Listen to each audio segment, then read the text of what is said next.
आइए देखें क्या है आज की खबरों में।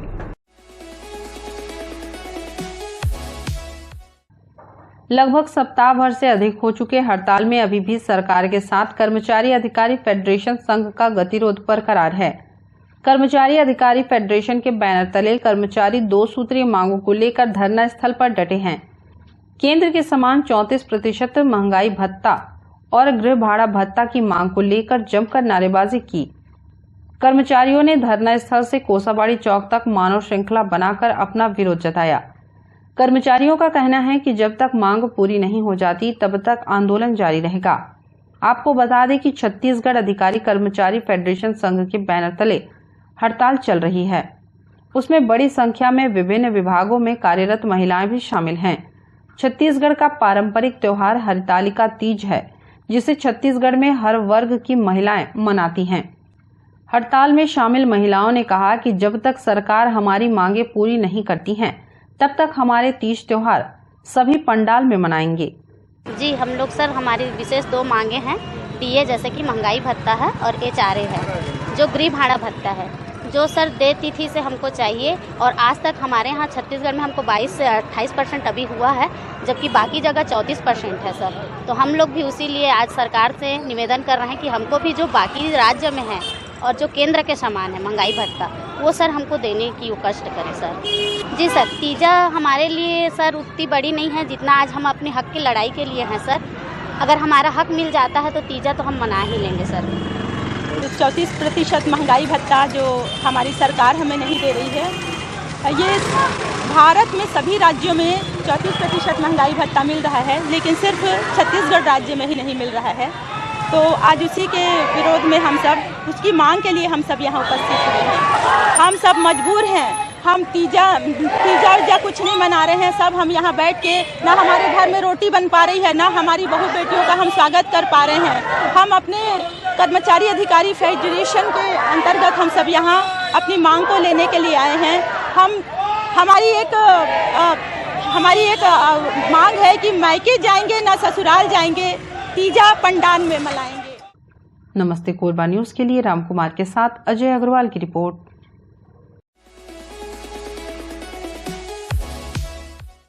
भारत में राष्ट्रीय खेल दिवस प्रत्येक वर्ष 29 अगस्त को मनाया जाता है। 29 अगस्त को मनाने का कारण यह है कि इस दिन भारत के दिग्गज hockey player major Dhyanchand Kushwaha का जन्म हुआ था। मेजर ध्यानचंद को हॉकी का जादूगर कहा जाता था।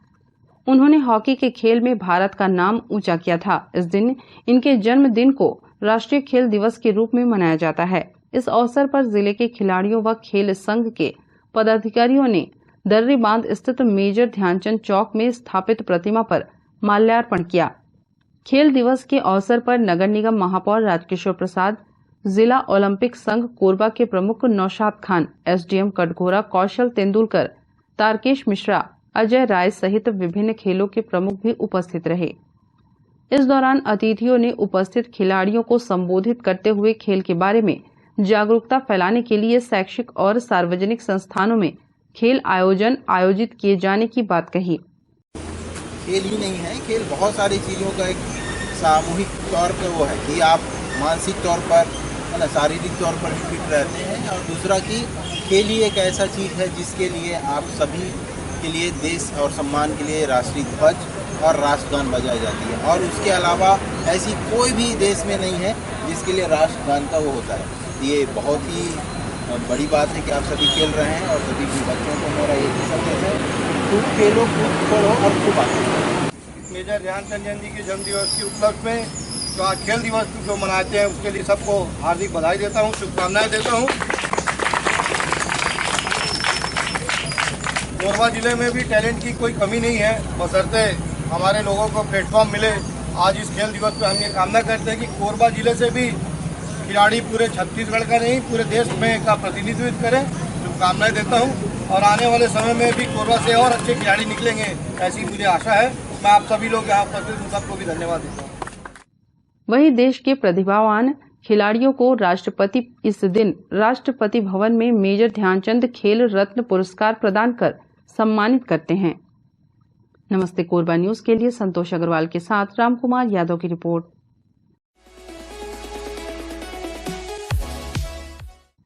कोरबा रेलवे स्टेशन में परिजनों समेत रेलवे के स्थानीय अफसरों और कर्मचारियों ने रैली निकाल दी श्रद्धांजलि। उपचार के लिए कोसाबाड़ी स्थित एनकेएच हॉस्पिटल में भर्ती होने वाली पुष्पा राठौर की इलाज के दौरान मौत हो गई थी, जो कोरबा रेलखंड में ट्रैक मेंटेनर के पद पर कार्यरत करण कुमार राठौर की पत्नी हैं, जिसकी असमय मृत्यु पर परिजनों ने हॉस्पिटल प्रबंधन पर लापरवाही का आरोप लगाते हुए न्याय की गुहार लगाई थी। इस मामले में सोमवार की शाम रेल परिवार ने रेलवे स्टेशन में कैंडल मार्च निकाला और मृतिका को श्रद्धांजलि अर्पित की। इसके साथ ही शासन प्रशासन से दोषियों के विरुद्ध जल्द से जल्द एवं कड़ी कार्रवाई की मांग की है। कैंडल के साथ यह मौन रैली रेलवे स्टेशन से रेलवे कॉलोनी स्थित दुर्गा मंदिर तक निकाली गई, जिसमें कोरबा रेलखंड के आला अधिकारियों समेत रेलवे के विभिन्न विभागों के महिला एवं पुरुष कर्मचारी शामिल हुए। यहाँ पे आज सभी जागरूक रेल कर्मचारी यहाँ पे आज उपस्थित हुए हैं। तो जो करण राठौर जो हमारे भाई हैं, जो हमारे इंजीनियरिंग विभाग में काम करते हैं, उनकी पत्नी और बच्चे का मृत्यु हो गया डॉक्टरों की लापरवाही से, जो कोरबा एनकेएच हॉस्पिटल है उसमें। इसलिए हम सभी लोग यहाँ पे आज उनके डॉक्टरों की लापरवाही के लिए विरोध प्रदर्शन के लिए हम लोगों ने यहाँ पे शांतिपूर्ण कैंडल मार्च निकाला, जिसमें हमारे एआरएम साहब भी सम्मिलित हुए सभी रेल कर्मचारियों के साथ में। हम लोग ये चाहते हैं कि जो करण भाई है उनको न्याय मिले, दोषियों पे कार्रवाई हो और जो भी उनको क्षतिपूर्ति हुई है वो क्षतिपूर्ति उनको मिलना चाहिए हॉस्पिटल प्रबंधन की तरफ से। ये हम सबकी मांग है और भविष्य में इस तरह का कोई भी घटना ना हो, इसके लिए रेल हॉस्पिटल के ऊपर में जो भी कार्रवाई हो सकता है वो सब रेल प्रबंधन करे। इन सब मांगों के साथ में आज हम लोग सभी लोग कैंडल मार्च में उपस्थित हैं। नमस्ते कोरबा न्यूज के लिए अजय अग्रवाल के साथ राम कुमार यादव की रिपोर्ट।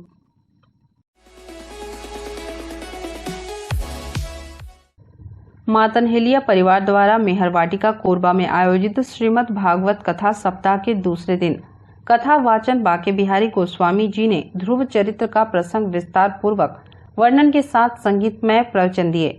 आचार्य बाके बिहारी गोस्वामी ने भागवत के 4 अक्षर का अर्थ बताते हुए कहा कि भा से भक्ति, ग से ज्ञान, व से वैराग्य और त से त्याग हमारे जीवन में जो प्रदान करे उसे हम भागवत कहते हैं।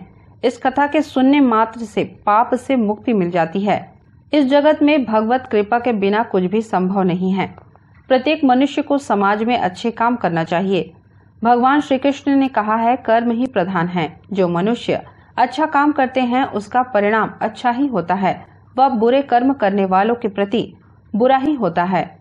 इसलिए सभी को अच्छे कर्मों के प्रति आकृष्ट होना चाहिए। आचार्य ने कथा सुनाते हुए कहा कि समाज के सामाजिक लोगों को राजा परीक्षित से सीख लेनी चाहिए। परीक्षित का चरित्र पढ़ेंगे या सुनेंगे तो पता चलेगा। व्यस्तता के बावजूद भी कथा सुनने के लिए वक्त निकाला जा सकता है। अनेक प्रसंगों और उदाहरण के माध्यम से व्यासपीठ पर विराजमान आचार्य बाके बिहारी गोस्वामी ने भागवत कथा का सुंदर वर्णन किया, जिसे सभी श्रद्धालुओं ने मंत्रमुग्ध होकर श्रवण किया। महाराज मनु ने अपनी पुत्री देवहूति के लिए प्रदान की है उपहार के स्वरूप में, जिसे आज बाउंडेशन कर दिया गया है दहेज बोल करके। इतना चाहिए। ये तो पुत्री के पिता का अधिकार है कि वो क्या देना चाहता है और जीवन पर्यंत देता है।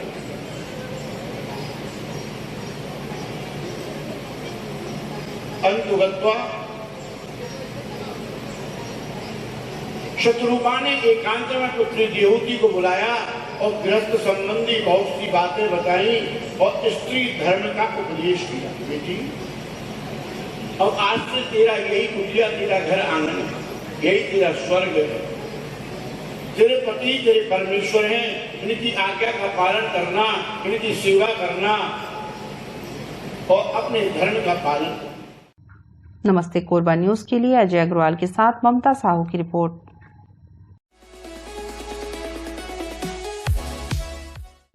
कोरबा जिला के तानसेन चौक में सरपंच संघ के बैनर तले 13 सूत्रीय मांगों को लेकर जिले के सरपंच पंच द्वारा अनिश्चितकालीन धरना प्रदर्शन किया जा रहा है, जिससे जिले में कार्य प्रभावित होता दिख रहा है। हड़ताल के माध्यम से सरकार का ध्यान आकर्षित करते हुए मांग रखी गई है। अधिकारी कर्मचारी के बाद अब सरपंचों ने मानदेय में वृद्धि और पेंशन की मांग की है। सरपंच निधि बढ़ाने, अविश्वास प्रस्ताव अधिनियम में संशोधन समेत 13 सूत्रीय मांगों के समर्थन में आंदोलन का बिगुल फूंक दिया है। हम लोग 13 सूत्री मांगे हैं। 13 सूत्री मांग के लिए धरना देते हुए हमको यहाँ 5 दिन हो गए हैं, फिर भी सरकार हमारी इन मांगों को पूरा नहीं करी है। सरकार जब तक हमारी मांगों को पूरा नहीं करती तब तक हम यहाँ हड़ताल पे बैठे रहेंगे। समय आने पर मशाल मार्च और भूख हड़ताल पर भी रहेंगे। पूरे प्रदेश में सभी जनपद पंचायतों में सरपंच संघ 13 सूत्री मांगों को लेकर डटे हुए हैं और वे लोग भी जब तक उनकी मांगें पूरी नहीं हो जाती तब तक वे भूख हड़ताल और मशाल मार्च के लिए भी तैयार हैं। हम लोग सामूहिक इस्तीफा देने के लिए तैयार हैं। सरपंचों को मानदेय बढ़ाना चाहिए, सरपंच पंच, उसके बाद पेंशन मिलना चाहिए। हमारे कार्यों में 10 लाख का एजेंसी बनाना चाहिए पंचायत को। ये सब मांगों को लेकर 13 सूत्री मांग को लेकर धरना में बैठे हैं। जब तक धरना मांग पूरी नहीं होगा तब धरना प्रदर्शन जारी रहेगा और इसके लिए प्रदेश से जो भी निर्णय आएगा, प्रदेश संगठन जो निर्णय करेगा पूरा छत्तीसगढ़ में, उस हिसाब से आगे कार्रवाई किया जाएगा। अभी तक तो धरना जारी रहेगा। कोरबा जिले में ना 412 है सरपंच। नमस्ते कोरबा न्यूज के लिए संतोष अग्रवाल के साथ रामकुमार यादव की रिपोर्ट।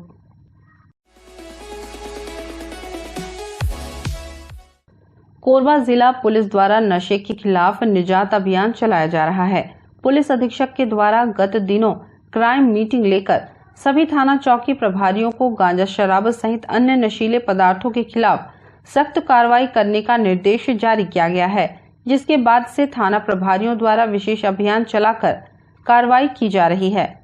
इसी कड़ी में नगर कोतवाल राजेश श्रीवास्तव को मुखबिर से सूचना मिली कि क्षेत्र में कुछ लोग अवैध शराब की बिक्री कर रहे हैं। सूचना पर रानी रोड पुरानी बस्ती में दबिश देकर ओम प्रकाश केवट एवं इमलुडुगु निवासी विजय यादव के घर से पुलिस ने कुल 20 पाव देशी शराब बरामद किया।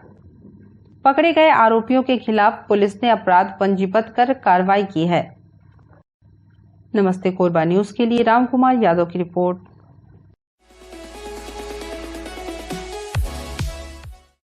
हमें जानकारी मिली है कि कुछ लोग नमस्ते कोरबा समाचार में खबर चलाने के नाम से पैसों की उगाही कर रहे हैं। आप सभी से अनुरोध है कि खबर चलाने के नाम से अगर कोई आपसे पैसों की मांग करता है तो आप अपने संबंधित थाना क्षेत्र में उस व्यक्ति की शिकायत करें। इसके साथ ही आप हमसे नीचे दिए गए नंबरों पर संपर्क करें। हम निष्पक्ष पत्रकारिता करते हैं। हम अपने कार्य को व्यवसाय की श्रेणी में नहीं रखते।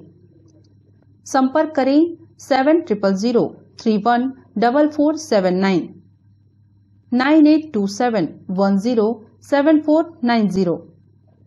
इस बुलेटिन में बस इतना ही। न्यूज अपडेट के लिए जुड़े रहें हमारे YouTube channel, Facebook, Telegram, Instagram, Twitter को सब्सक्राइब, लाइक, कमेंट करना ना भूलें। नमस्कार।